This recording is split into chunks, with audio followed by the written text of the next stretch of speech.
अस्सलाम वालेकुम प्यारे बच्चों, क्या हाल है। आज का हमारा सबक है हरूफ़े तहज्जी। अब हम अपना सबक स्टार्ट करते हैं। अलिफ, अलिफ से अनार, अलिफ मदा से आम, बे, बे से बकरी,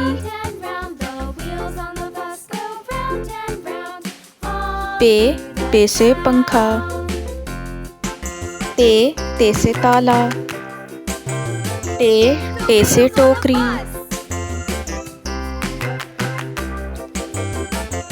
से समर, जीम से जहाज, चे से चिड़िया,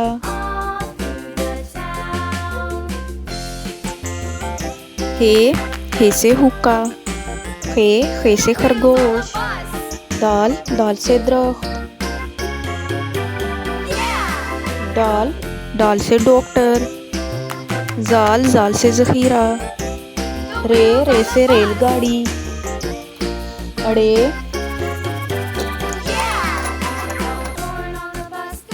अड़े से पहाड़, जे से जुबान, ये से याला बारी,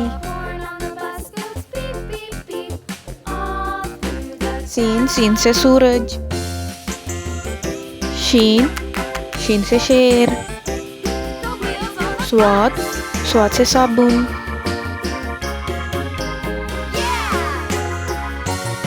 जुआद से ज़ईफ, तोई से तोता, जोए से ज़रूफ, ऐन से ऐनक, गईन से गुब्बारे, फे से फुटबॉल,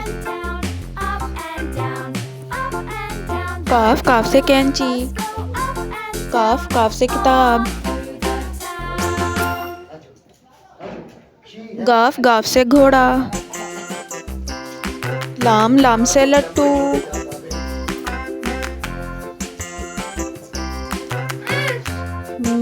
मीम से मोर, नून से नाशपाती, वाव से वर्क, हे से हरन, हमजा से चाय, ये से यादगार। अब हम अपना सबक रिपीट करते हैं। अलिफ मदा, बे, पे, टे से, जीम, चे, हे, खे, दाल, जाल, रे, अड़े, जे, ये, सीन, शीन, स्वाद, जुआद, तोए, जोए, ऐन, गईन, फे, काफ, गाफ, लाम, मीम, नून, वाव, हा, हमजा, या,